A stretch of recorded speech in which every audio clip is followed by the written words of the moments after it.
Bonjour à tous, j'espère que vous allez toutes et tous bien. Aujourd'hui, nous allons parler d'un sujet très compliqué, mais d'un sujet qui n'est pas beaucoup parlé dans les médias. Il s'agit de la guerre civile au Soudan. Une guerre civile provoquée par deux personnes. Le premier se nomme Abdel Fattah al-Burhan. Il est le général suprême de l'armée soudanaise et le deuxième protagoniste n'est autre que Mohamed Hamdan Dagalo, le chef des RSF, Force de soutien rapide. En gros, c'est une milice paramilitaire. Et cette guerre civile a alors commencé le 14 avril 2023 et continue jusqu'à aujourd'hui. Alors, on pourrait se poser la question, pourquoi ces deux militaires ont décidé de s'affronter? Qui sont-ils? D'où viennent-ils? Et surtout, et pourquoi le Soudan connaît encore et encore des guerres civiles? Eh ben, nous allons le voir dans la suite de la vidéo.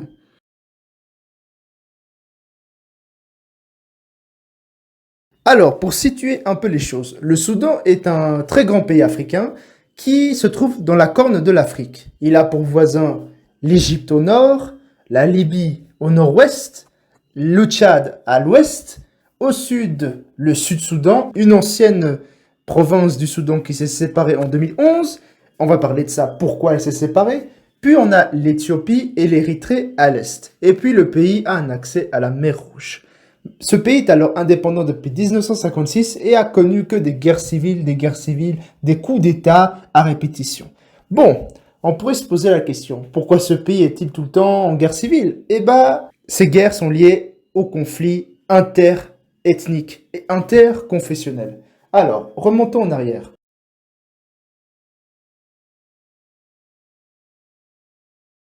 Auparavant, le Soudan, qui s'appelait même pas le Soudan, qui s'appelait la Nubie, a connu des grands royaumes très puissants.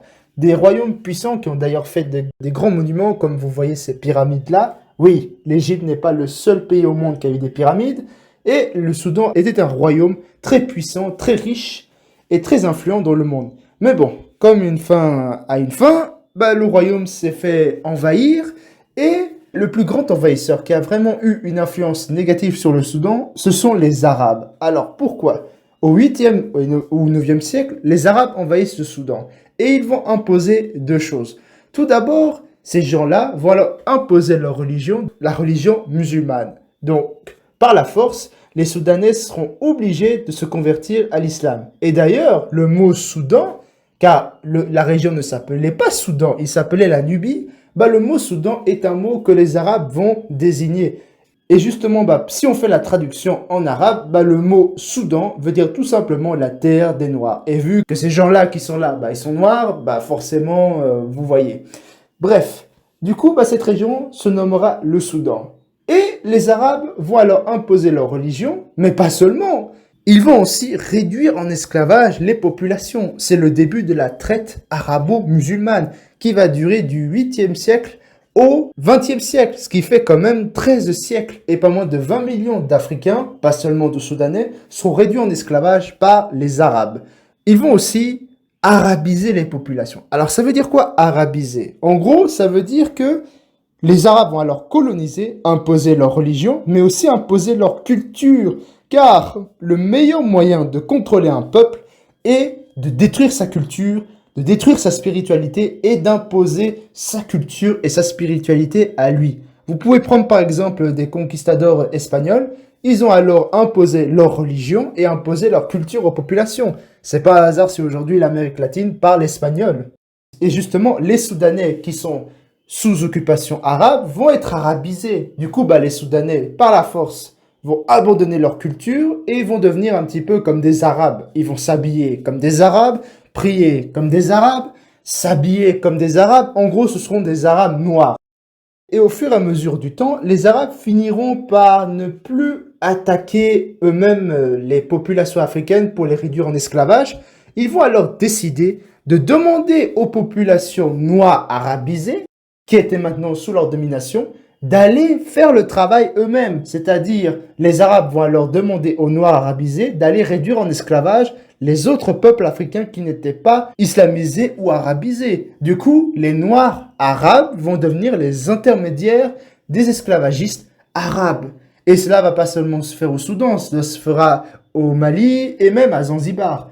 Mais les Arabes ne contrôlaient pas tout le Soudan. Ils contrôlaient le nord, mais il y avait deux régions qui leur échappaient. On a le sud du Soudan, qui est majoritairement chrétienne et de religion africaine, et ces populations ont gardé leur culture africaine. Et on a l'ouest du Soudan, qui se nomme le Darfour, où certes les populations sont musulmanes, mais elles ont réussi à garder leur culture. Et les Arabes alors vont désigner ces populations du sud et de l'ouest comme des populations, c'est-à-dire qu'il faudra alors aller les chercher pour les réduire en esclavage. Et qui va aller les réduire en esclavage? Les arabisés soudanais. Et du coup, les arabisés soudanais vont faire le sale boulot. Et au fur et à mesure du temps, cela va créer des tensions entre d'un côté le sud, qui voit d'un mauvais œil ces noirs arabes qui viennent les attaquer, et l'ouest qui voit aussi d'un très mauvais œil ces soudanais-là qui les attaquent. Au fur et à mesure du temps, le Soudan va tomber sous une autre domination, il s'agit des Britanniques. Et les Britanniques, quand ils vont coloniser le Soudan, vont alors privilégier les Arabes noirs, donc les arabisés, et l'ouest du Soudan et le sud, qui ne sont pas arabisés, vont être un petit peu laissés tomber par le pouvoir central. Et oui, parce que les colonisateurs avaient l'habitude de diviser les peuples. En gros, ils avaient l'habitude de favoriser des populations, c'est-à-dire que par exemple dans ce cas du Soudan, les Arabes ont été favorisés durant la colonisation, alors que les Britanniques et même d'autres vont alors défavoriser d'autres peuples. L'objectif était de créer des tensions, des divisions, afin de pouvoir mieux contrôler ces populations. Comme le dit le vieil adage, diviser pour mieux régner. Et ces divisions qui étaient déjà présentes sous la domination arabe, vont être encore amplifiées par la domination britannique. Et on peut dire que le Soudan n'était plus qu'une bombe à retardement. Et cette bombe va exploser dès l'indépendance. 1956, le Soudan obtient son indépendance et les Britanniques vont donner les clés du pays aux arabisés soudanais. Bien entendu, le Sud, chrétien et de religion africaine et de culture africaine, et l'Ouest au Darfour, musulman mais de culture africaine, vont voir d'un très mauvais œil que les arabisés puissent prendre le pouvoir et le Sud et l'Ouest craignent que les arabisés puissent les attaquer encore une fois. Et on peut dire que les arabisés, en fait, ils vont faire exactement ce que pensaient ces populations. Quand les arabisés soudanais vont prendre le pouvoir, ils auront deux objectifs. Ils veulent islamiser, c'est-à-dire que tous les Soudanais soient musulmans et que tous les Soudanais soient arabisés. Ils vont d'ailleurs décider à ce que la langue arabe soit la langue nationale du Soudan, et même beaucoup de dirigeants soudanais vont même dire que ce sont des Arabes et que ce ne sont pas des Africains. Alors que si on regarde le Soudan sur la carte, c'est un pays africain. Et si même vous regardez les têtes de ces gens-là, ce sont des Africains. Mais malheureusement, encore une fois, avec la colonisation, tout ça, ça va créer des tensions. Et puis, une guerre civile va éclater entre le Sud, le Nord et l'Ouest, qui va durer des années.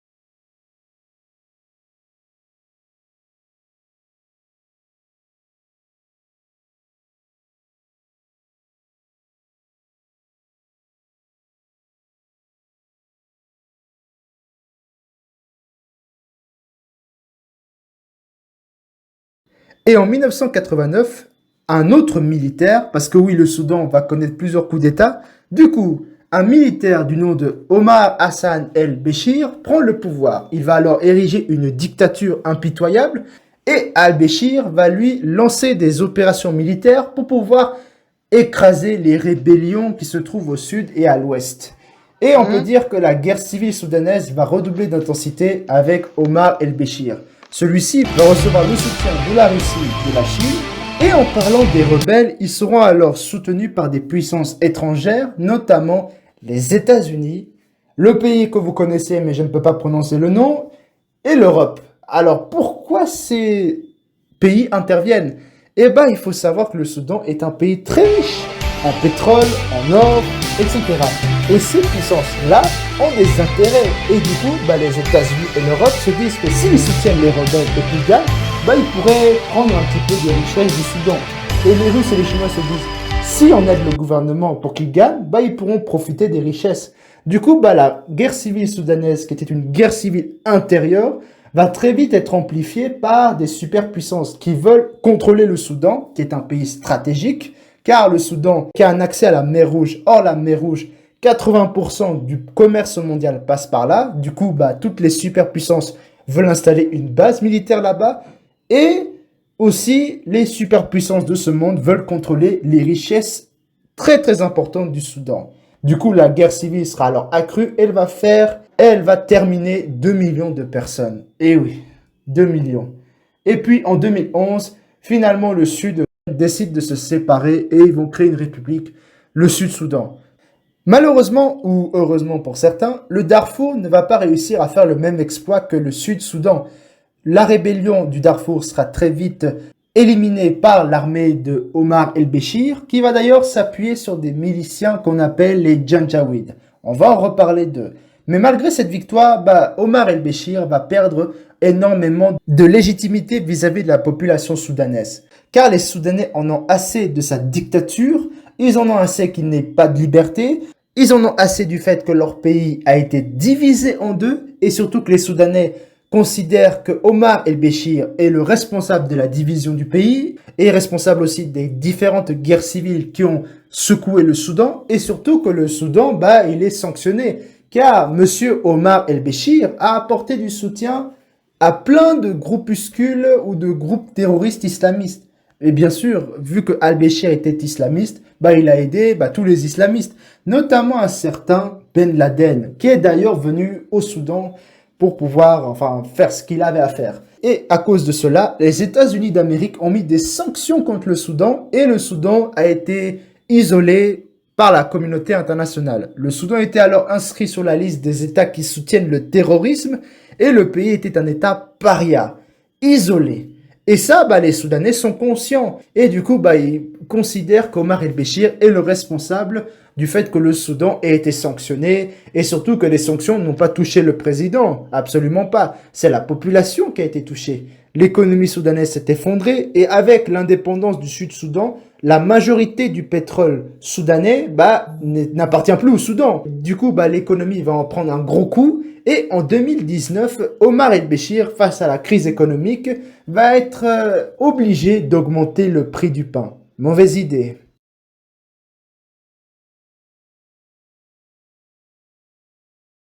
La population L'année soudanaise 2019 a sort été dans les marquée rues. par des Des changements majeurs manifestations au vont alors Soudan suite à secouer une tout le série de pays et le manifestations peuple historiques soudanais ne demande pas qui seulement remontent la à l'année réduction dernière, du en prix du décembre pain, 2018, elle demande aussi la lorsque des démission manifestations ont immédiate éclaté du dans plusieurs président villes Omar après une el-Béchir, subite hausse du l'avènement prix de la du pain et du démocratie, carburant. de la liberté Ces et de l'unité protestations ont atteint un nationale, point mais culminant aussi le 6 avril l'arrestation lorsque de les tous les manifestants, criminels lors d'un soudanais qui ont sit-in détruit devant le le pays, quartier qui ont général de volé le l'armée, pays, ont car juré de oui, ne c'est pas vrai que le bouger Soudan jusqu'à ce aussi que est l'un des l'ancien pays les plus président Omar corrompus de la al-Bashir se planète. Et retire. Omar el-Béchir, 5 en jours bon plus tard, le dictateur, président va a été alors renversé réagir par comme l'armée à la comme n'importe quel surprise dictateur. générale. Il va alors envoyer la Néanmoins, les police et manifestants ont l'armée continué dans à la ville exiger pour le pouvoir retour d'un massacrer les gouvernement personnes. civil. Mais le peuple soudanais est déterminé. Des Et vous pourparlers ont savez, commencé entre les quand un dirigeants dictateur militaires est et les dirigeants déstabilisé, civils et et une c'est à période ce de moment-là transition de que 3 ans ses entre plus les deux proches parties a été partisans, ses annoncée. plus proches Mais en fidèles juin, la décident violence a que repris le lorsque temps est les arrivé. Si pourparlers vous voyez entre ce les que deux je veux dire. parties se sont Mais poursuivis avant pendant quelques d'aller mois. à cela, Un il faut conseil d'abord que je vous souverain parle a des deux finalement été formé protagonistes, Abdel Fattah al-Burhan et Hemeti. On commence par le premier.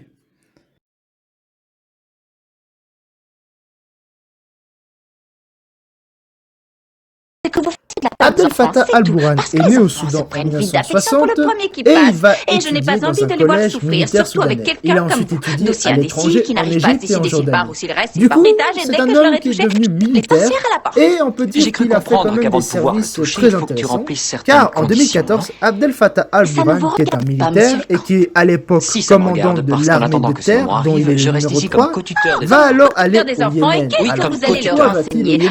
Alors le Yémen est un pays arabe situé au sud de la péninsule arabique. Et ce pays sombre dans une guerre civile entre d'un côté l'ouest du Yémen qui est occupé par des groupes rebelles qu'on appelle les Houthis et le sud qui est contrôlé par le gouvernement reconnu par les Nations Unies du Yémen. Et ce gouvernement est alors soutenu par l'Arabie Saoudite, les pays arabes en général et les États-Unis d'Amérique. Et vu que al-Bashir, le président soudanais, a de très bonnes relations avec l'Arabie Saoudite, celui-ci va alors aider du coup le Yémen. Bref, il va alors envoyer Al-Bourhan soutenir le gouvernement du Yémen et il va alors aller là-bas et il joue le rôle en plus d'officier de liaison avec les Saoudiens et les Émiratis qui soutiennent le gouvernement du Yémen face aux rebelles. Ça, ce n'est pas si sûr, Et Maya. en J'ai décidé février le temps que les choses 2019, reviennent dans lors de l'ordre de rester manifestations ici. contre le gouvernement de M. Al-Bashir, il va alors être nommé inspecteur général de l'armée. En gros, c'est le général de l'armée. Il est un petit peu le numéro 2 du régime derrière Al-Bashir.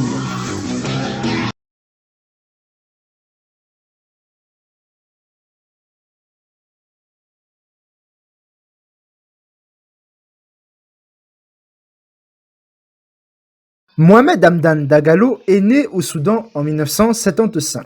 Il est issu d'une tribu arabophone, tout comme Al-Bourhan d'ailleurs. Et Dagalo, durant son plus jeune âge, va décider de quitter l'école après le primaire et il va devenir marchand de chameaux. Ce qui n'est pas très glorieux, je vous le confirme. Mais ce monsieur-là va alors ensuite faire ses classes dans les rangs de la milice arabe des Janjaweed. Alors, qui sont les Janjaweed ? En gros, pour vous résumer, les Janjaweed sont une milice à majorité arabe qui était très proche du gouvernement d'Al-Bashir. D'ailleurs, c'est même Al-Bashir qui a créé cette milice. Et cette milice a été créée pour pouvoir combattre les rébellions au Darfour. Car au Darfour, qui est une région de l'ouest du pays, il y a des populations qui se sont révoltées parce qu'elles n'acceptaient pas d'être arabisées et de perdre leur culture africaine. Du coup, Al-Bashir va envoyer l'armée soudanaise. Mais cette armée ne va pas réussir à battre les rebelles. Du coup, le plan B, ce sera d'utiliser des milices.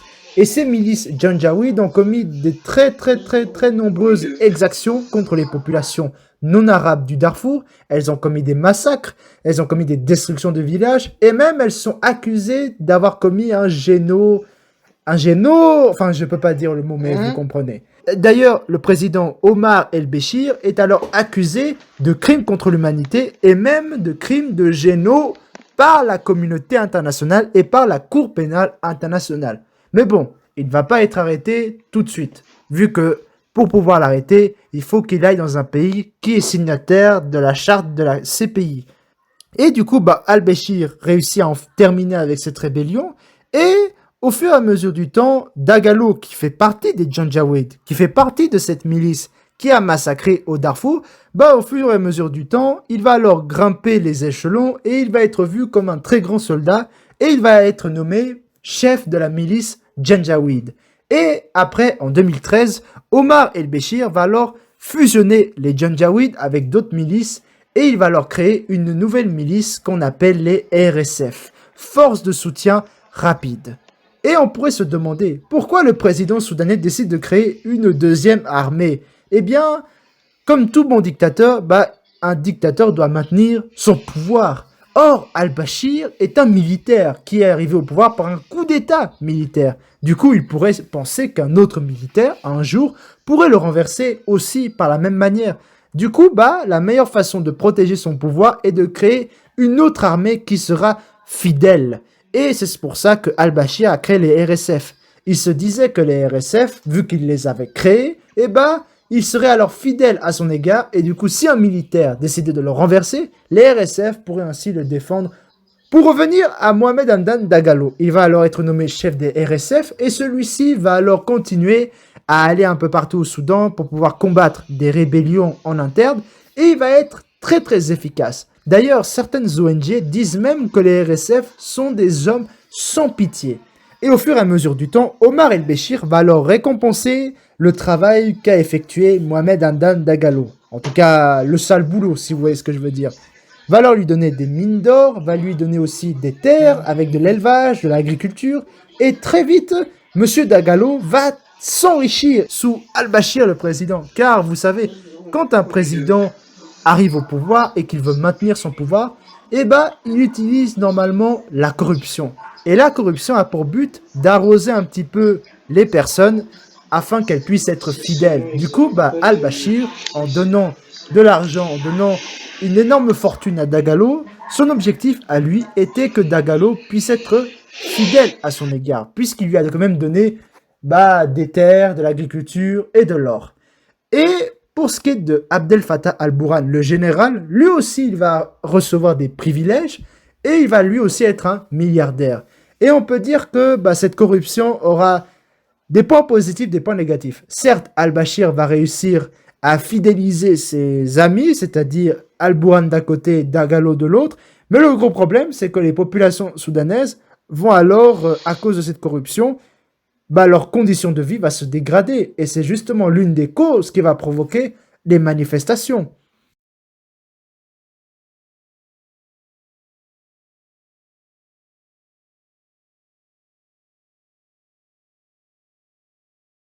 Et on peut remarquer que ces trois hommes ont des ressemblances et des différences. Première ressemblance, ce sont des militaires. Deuxième ressemblance, ce sont des militaires sanguinaires, vu qu'ils ont tué quand même des gens. Et troisième ressemblance, ce sont des militaires qui sont très riches et qui se sont enrichis à travers la dictature. Mais il y a quand même des différences, car Abdel Fattah al-Burhan, qui est général de l'armée soudanaise, quand il est rentré dans l'armée, il a suivi un cursus militaire tout à fait normal. Vous savez, vous passez de capitaine, colonel, etc. Du coup, il est monté en grade de façon naturelle. Dagalo, qui était un simple milicien, a été propulsé du jour au lendemain, enfin pas du jour au lendemain, mais il a quand même grillé des étapes et il est devenu général et chef d'une milice paramilitaire, ce qui n'est pas rien. Et sur le plan de l'éducation, al-Burhan, il a quand même étudié en Égypte, etc. Tandis que Dagalo, il n'y a eu que la primaire et il n'est pas allé plus loin. Du coup, sur le plan intellectuel, al-Burhan est supérieur à Dagalo.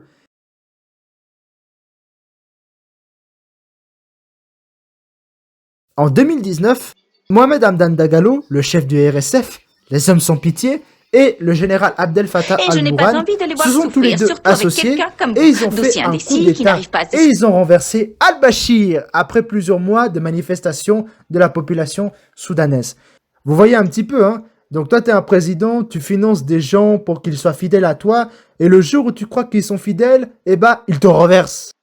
Du coup, ce dernier sera alors mis en prison et il ira à la Cour pénale internationale à La Haye, ce qui se trouve notamment aux Pays-Bas. Et il va purger sa peine là-bas. En tout cas, c'est bien fait pour lui. Et quelques mois après le coup d'État, un gouvernement de transition sera installé où il y aura 3 factions. Nous avons le général Abdel Fattah al-Burhan, qui est le chef suprême de l'armée soudanaise, qui est le président du gouvernement de transition. Dagalo, le chef du RSF, les hommes sans pitié, qui lui devient vice-président du gouvernement de transition. Et le premier ministre du Soudan n'est autre que Abdallah Hamdok, qui est le représentant du groupe démocratique du Soudan. Du coup, on a alors un gouvernement avec 3 faces. On a alors l'armée soudanaise, on a les RSF, qui sont un groupe de militaires libres, et on a le groupe démocratique. Mais malheureusement, il y a quand même un petit souci.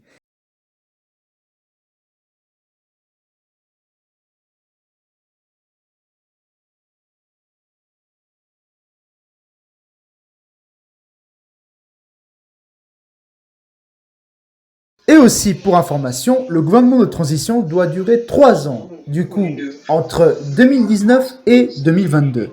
Et dès que la transition sera terminée, des élections libres vont être organisées et le peuple soudanais pourra alors élire ses propres dirigeants qui vont diriger le Soudan. Alors, à cet instant-là, on pourra penser que tout ira bien, que la transition va bien se dérouler et que le Soudan va enfin connaître la liberté, la démocratie et que le peuple soudanais pourra enfin profiter de ses richesses et connaître aussi une stabilité politique et territoriale. Mais malheureusement, cela n'arrivera pas. Et pourquoi? Eh bien, M. Dagalo, le chef du RSF, et al-Burhan, qui est le général de l'armée, ils sont habitués à garder le pouvoir. Et justement, tu as vu ça, ils ont installé l'écosystème. Veut rester au pouvoir. L'écosystème d'un dégénéré de son espèce, oui, regardez-moi il faut savoir que durant l'ancien régime, c'est-à-dire lorsque Béchir était au pouvoir, l'armée soudanaise avait des privilèges. puisque M. Béchir voulait garantir son pouvoir, il a utilisé l'argent de la corruption pour pouvoir enrichir les généraux, les militaires. Du coup, les militaires, grâce à Al-Béchir, vont avoir des grands privilèges. Ça, ce n'est pas si sûr, Disposant de Malala. J'ai fortune, décidé le de temps que les terres, choses reviennent dans l'ordre et de surtout rester que, ici. s'imagine un gouvernement démocratique, s'il arrive au pouvoir, l'armée retournera dans ses casernes et du coup ne pourra plus participer à la vie politique du pays. Et du coup, ne plus participer au gouvernement ou dans la vie politique, les militaires soudanais vont perdre de l'influence, mais aussi perdre leurs privilèges. Et ça, Attendez, Dagalo je suis et pas sûr Bourhan, d'avoir ils bien veulent pas de compris. ça. Du coup, Le comte a 2 ans décidé plus de tard, rester en ici, et toi, 2021, Delphina, tu vas le essayer de RSF le et séduire l'armée et de le conquérir, soudanaise c'est bien vont ça. ensemble faire un coup d'État et ils vont renverser le gouvernement de transition. Ils vont d'ailleurs capturer le premier ministre civil Abdullah Hamdok et ils vont le garder en résidence surveillée. Alors, bien entendu, le peuple soudanais va se révolter et des manifestations L'année vont 2019 a apparaître été dans tout marquée le par des pays changements demandant ainsi le majeurs au retour Soudan suite à du une gouvernement de série de transition. manifestations Bien entendu, historiques. l'armée Les soudanaise troubles et remontent le à l'année RSF dernière, en vont alors décembre faire une 2018, répression lorsque violente des vis-à-vis de la manifestations population. ont éclaté dans Et plusieurs villes cela ne va après pas une décourager les subite hausse Soudanais du qui prix vont du continuer pain et à du manifester carburant. jusqu'au Ces début de la guerre protestations ont civile atteint un en point 2023. culminant le Et on peut 6 les avril, comprendre, lorsque les car le manifestants, premier coup lors d'État d'un était sit-in contre devant le quartier Al-Bashir. général de Al-Bashir l'armée, n'est plus là. ont juré Il de y avait ne pas à l'époque bouger le jusqu'à gouvernement de ce que transition, l'ancien le président RSF, Omar la al-Bashir se milice, retire. l'armée 5 et le jours groupe plus tard, le démocratique. président a Sauf été que maintenant, renversé par le l'armée à la RSF et l'armée surprise ont renversé générale. le gouvernement de Néanmoins, les transition et ont manifestants exclu continuent de à la vie exiger le politique le retour groupe d'un démocratique. gouvernement Et civil. ils ont fait quelque chose pour eux. Seulement Des pourparlers ont on pourrait commencé se entre dire les que dirigeants militaires et les l'armée et dirigeants le civils RSF et vont une alors période garder de le transition pouvoir. de 3 ans Mais entre les deux très parties a rapidement, été annoncée. des tensions vont Néanmoins, apparaître la entre violence a l'armée repris et lorsque le les forces de RSF. sécurité Alors, ont quelles tiré sont sur ces des tensions? manifestants pro.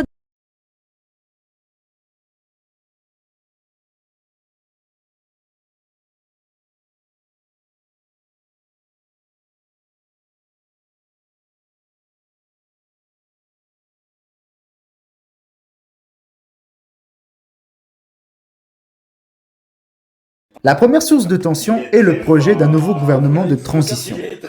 Rapidement, Dagalo va lui proposer à ce qu'il soit le commandant ou le chef du gouvernement de transition. Seulement que Al-Bourhan n'est pas du tout d'accord. Il veut être alors le chef du gouvernement de transition. Ah, vous voyez venir, n'est-ce pas? Mais ce n'est pas le seul point de discorde.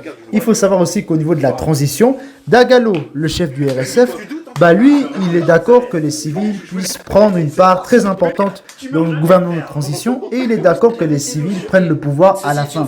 Sauf que Al-Bourhan, lui, il veut que l'armée garde de l'influence, y compris dans le gouvernement élu démocratiquement après la transition. Mais il n'y a pas que cela. Il y a aussi le fait que Abdel Fattah al-Bourhan, il veut être le seul maître à bord au Soudan. Sauf que Dagalo, d'un côté, il a quand même une force très importante. Il dispose du RSF, c'est-à-dire d'une armée, comme al-Bourhan. Du coup, les deux sont à égalité.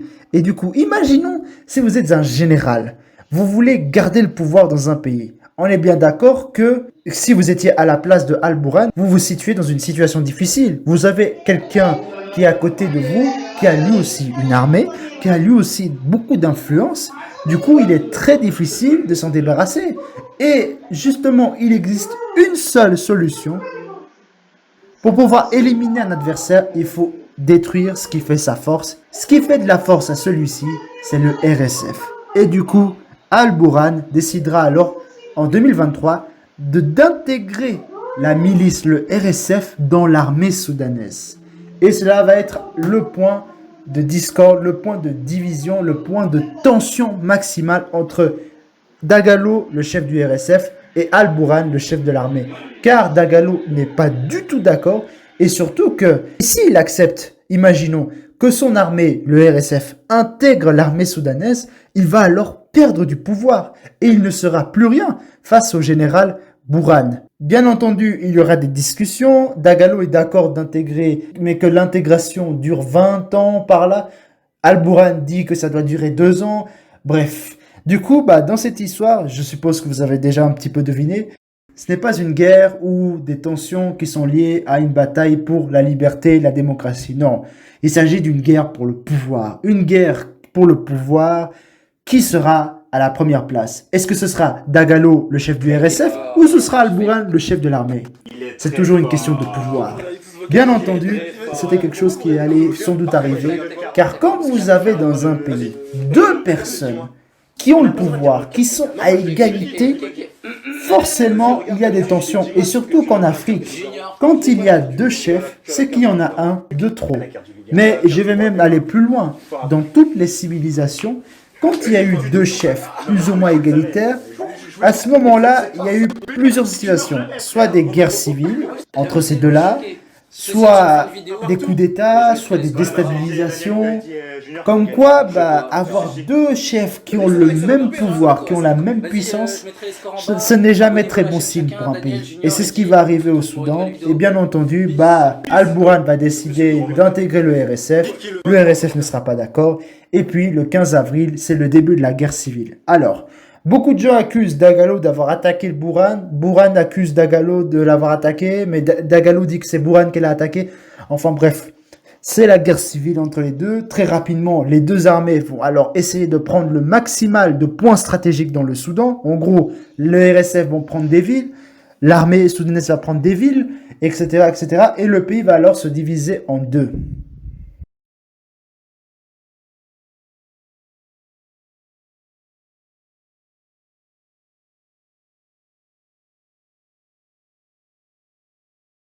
Si on reprend un petit peu le fil, en résumé, on pourrait dire que la guerre civile soudanaise, c'est une guerre civile entre deux militaires qui veulent le pouvoir, du coup une simple guerre de pouvoir.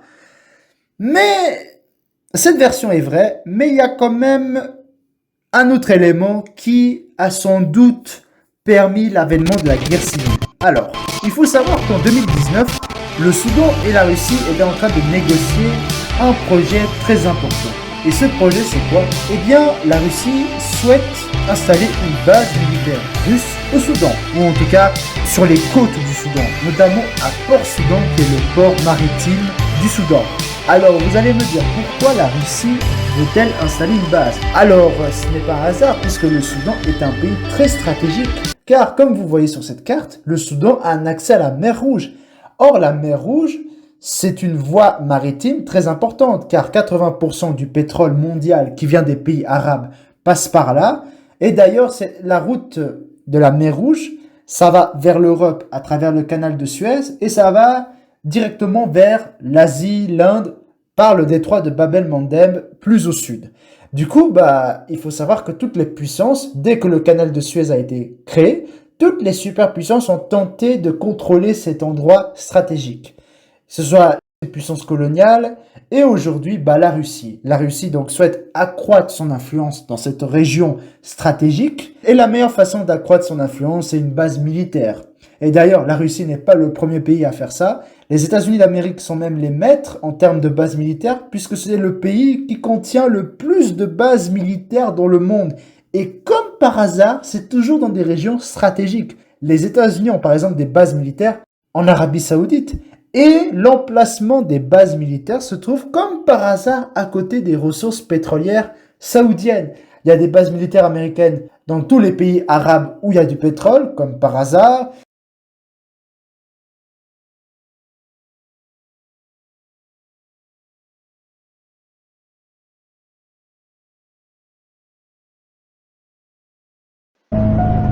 L'économie mondiale repose sur les océans.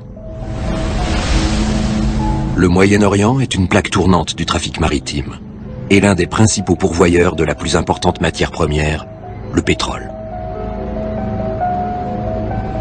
Ici, toutes les routes maritimes passent par des détroits. Ces goulots d'étranglement sont la clé du contrôle du Moyen-Orient. Et jusque-là, les États-Unis et l'Occident en étaient les seuls détenteurs.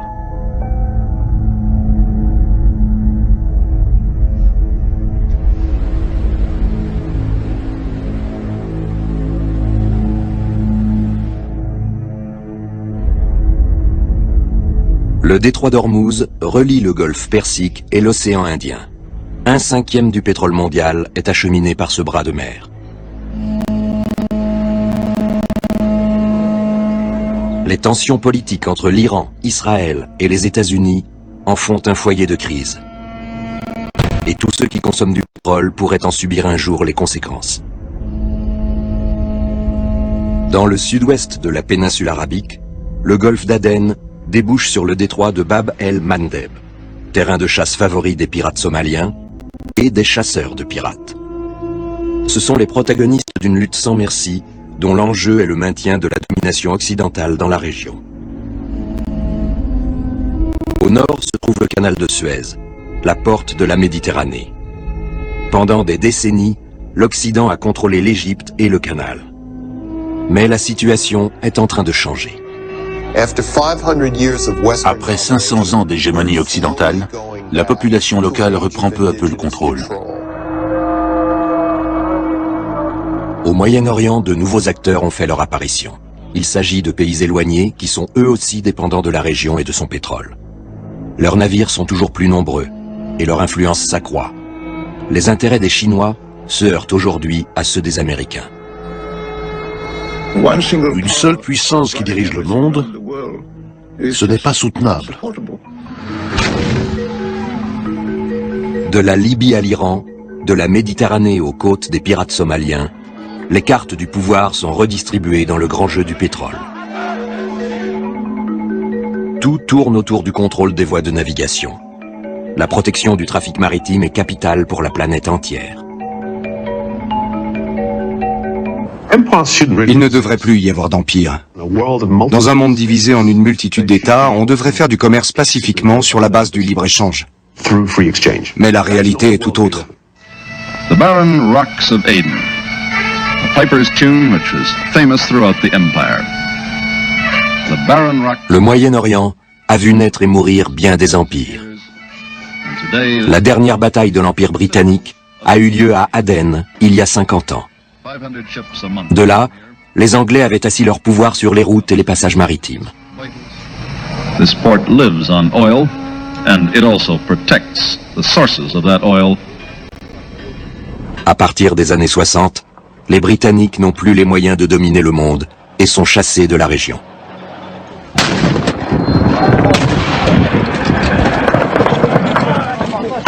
À la longue, un empire coûte plus qu'il ne rapporte. C'est pourquoi il ne dure pas éternellement. La Grande-Bretagne est ruinée, mais l'Occident a déjà un nouveau maître. Après la guerre, les États-Unis ont été en position d'organiser et de diriger le monde. À la fin de la Seconde Guerre mondiale, le président Roosevelt invite le roi saoudien Ibn Saoud à bord d'un navire de guerre américain. Les États-Unis ont vite compris l'importance du pétrole et le rôle stratégique des déserts arabes.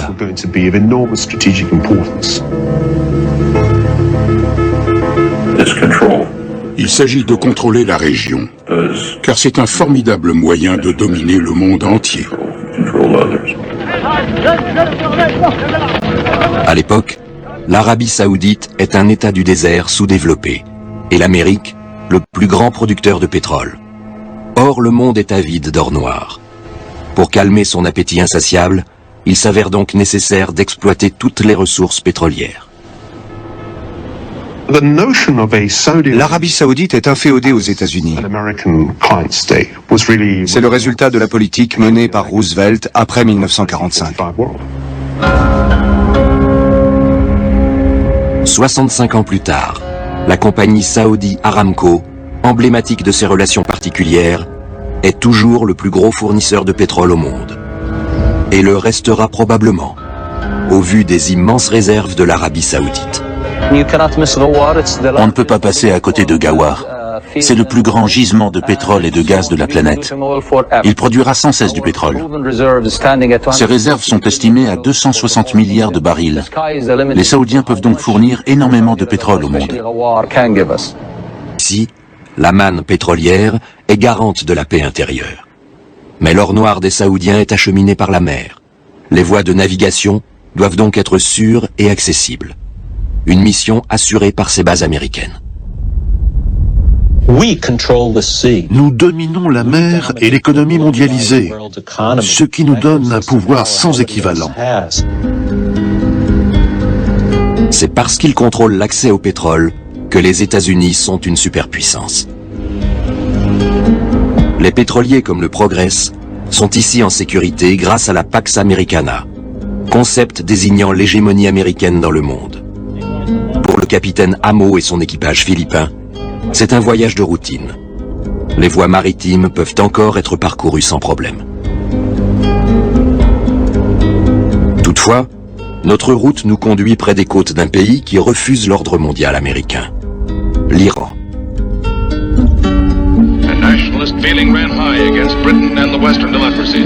Au début des années 50, l'Iran veut échapper à la domination occidentale et nationaliser sa production de pétrole. Les États-Unis et la Grande-Bretagne l'en empêchent, en maintenant au pouvoir un dirigeant conciliant, le Shah. Aucun autre régime n'était toléré s'il menaçait la suprématie américaine. Mais on n'agissait pas à découvert. En 1979, quand le système s'est effondré avec la destitution du Shah, la situation s'est nettement dégradée d'un point de vue anglo-américain.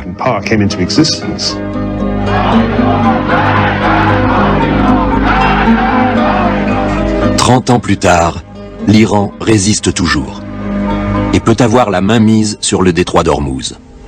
C'est un goulot d'étranglement facile à contrôler depuis la côte. On peut le bombarder, le miner ou le bloquer. L'Occident voit d'un mauvais œil la position dominante que l'Iran occupe au nord du détroit, car il ne peut plus garantir la sécurité du transport pétrolier. Et si l'or noir cessait de couler, le prix du baril atteindrait des sommets.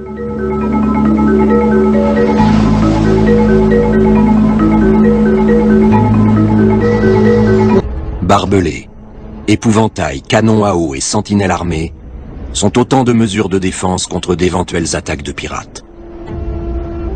L'équipage du Progress ne comprend pas que l'Occident, qui veillait jusque-là sur le trafic pétrolier, n'ait toujours pas réglé ce problème.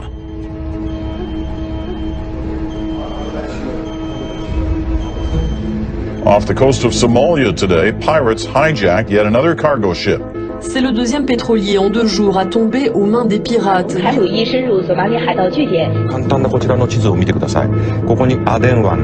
La piraterie a connu l'an dernier un bond de 40% dans le monde. Avec les pirates, l'anarchie s'est déplacée de la terre à la mer. La Somalie a la plus longue côte d'Afrique. C'est un État corrompu. Donc ce n'est pas étonnant qu'il y ait des pirates.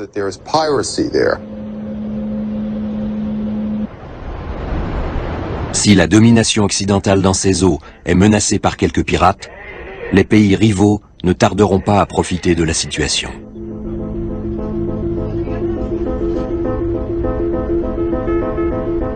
De fait, le contrôle des routes maritimes est un enjeu capital pour les puissances mondiales, et toutes se le disputent. Chinois, Russes, Iraniens, tous ceux qui ont des intérêts au-delà de leur zone d'influence directe sont en lice. Les pirates ont toujours amené les puissances maritimes dans des régions où elles ne seraient jamais allées autrement.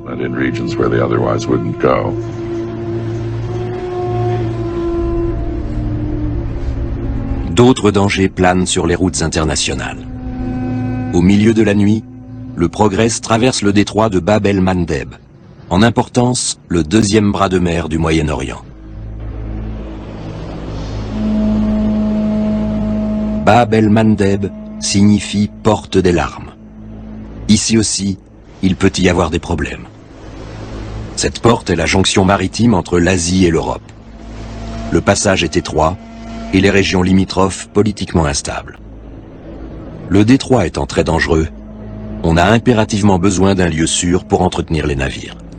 C'est ainsi que le port de Djibouti est devenu une escale quasi obligatoire.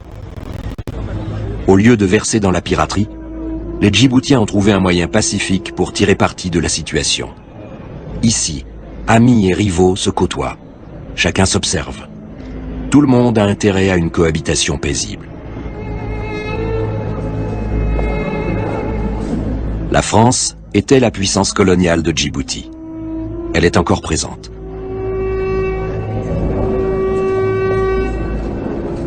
Les Américains sont également sur place.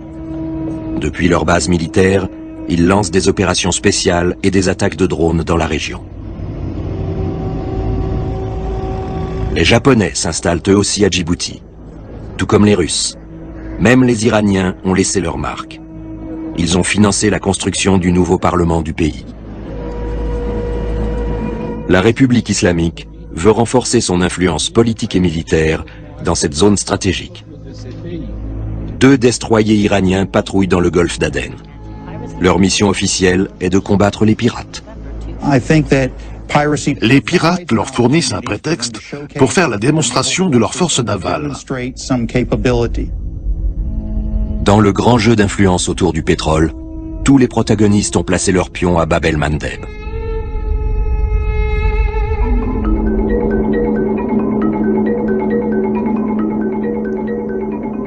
Plus au nord, où navigue maintenant le Progress, il y a aussi sur certaines îles très stratégiques comme Diego Garcia qui permet aux États-Unis de contrôler tout l'océan Indien, ce qui n'est quand même pas rien.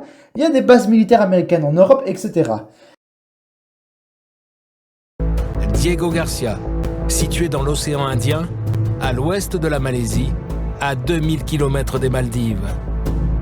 C'est cet atoll de sable et de corail que l'on voit là, inconnu du grand public, mais pas des militaires. C'est la base aérienne la plus importante au monde, en dehors des États-Unis, base militaire. Il y a des B-52, il y a des B-2, il y a le Diego Garcia, c'est un porte-avions. C'est défendu comme 10 porte-avions. Tous les avions dont on entend parler en ce moment, qui vont en Irak, en Syrie, en Afghanistan, tous partent de là. Aujourd'hui, Diego Garcia abrite la plus secrète des bases militaires américaines. Cette base est spécialisée dans l'espionnage sur les satellites et sur l'espionnage des câbles sous-marins par lesquels transite tout ce qui est Internet. Du coup, la Russie fait un petit peu comme les États-Unis, c'est-à-dire d'installer des bases militaires pour pouvoir accroître son influence dans des régions stratégiques. Et il faut savoir que cet accord de base militaire avait été accepté par le gouvernement soudanais. Du coup, Dagalo, le chef du RSF, était d'accord. Abdel Fattah al-Burhan, le général de l'armée soudanaise qui a travaillé avec al-Béchir, est d'accord. Et même le premier ministre civil, M. Abdallah Hamdok, il est d'accord aussi. Il faut savoir qu'au Soudan, il fallait d'abord, donc pour que l'accord soit accepté à 100%, il fallait alors demander l'avis du Parlement soudanais. Seulement que le Parlement soudanais n'a pas pu être consulté pour cet accord, puisqu'en 2021, il y a eu un autre coup d'État militaire fait par RSF et l'armée contre le gouvernement de transition. Du coup, depuis ce coup d'État, Burhan et Dagalo gouvernent le pays, mais il n'y a pas de parlement. Or, il faut un parlement pour pouvoir ratifier, pour pouvoir faire en sorte que l'accord puisse être légal au Soudan. En tout cas, c'est le protocole. Et en 2023, justement, il y avait des discussions entre l'armée soudanaise et le RSF pour pouvoir créer un nouveau gouvernement de transition, avec un parlement, etc. Comme par hasard, Burhan et Dagalo, qui étaient au départ, en tout cas, il y avait un accord qui allait arriver par rapport à la création d'un gouvernement de transition. Cet accord n'a pas abouti, comme par hasard, et quelques jours après, tout d'un coup, il y a la guerre civile, puisque l'accord d'un gouvernement de transition était au début avril 2023. Et la guerre civile est arrivée le 15 avril, soit 14 ou 15 jours plus tard, ce qui est quand même très étrange. Et du coup, selon cette théorie, c'est ma théorie, vous pouvez en dire tout ce que vous voulez, il est possible que des pays qui sont opposés à ce que la Russie installe une base militaire au Soudan auraient alors, soit à travers la corruption, soit à travers les pressions, auraient demandé soit au général du Soudan, au général Burhan ou à Dagalo, d'attaquer l'un et l'autre pour qu'il y ait une guerre civile, pour que l'un des deux puisse gagner et pour que cet accord ne puisse pas aboutir. Et justement, quels sont les pays qui s'opposent à ce que la Russie installe une base militaire au Soudan? L'Arabie Saoudite, les Émirats Arabes Unis et les États-Unis. Est-ce que ce serait pas ces pays qui auraient poussé à cette guerre civile? Est-ce que ces pays n'ont-ils pas fait des promesses à ces deux-là en disant « Allez, attaque l'autre et je vais te donner des armes pour que tu prennes le pouvoir » C'est une question très intéressante, surtout que les États-Unis d'Amérique, dans le passé, ils ont été capables de déstabiliser des pays, ils ont été capables de soutenir des groupes rebelles, ils ont été capables de soutenir des dictateurs. Du coup, si les États-Unis ont été capables de faire de telles choses, est-ce que pour le Soudan, n'aurait-il pas été capable de le faire? Et d'ailleurs, l'Arabie Saoudite et les Émirats Arabes Unis sont des alliés des Américains. Voilà, c'est ma théorie. Est-ce qu'ils auraient participé?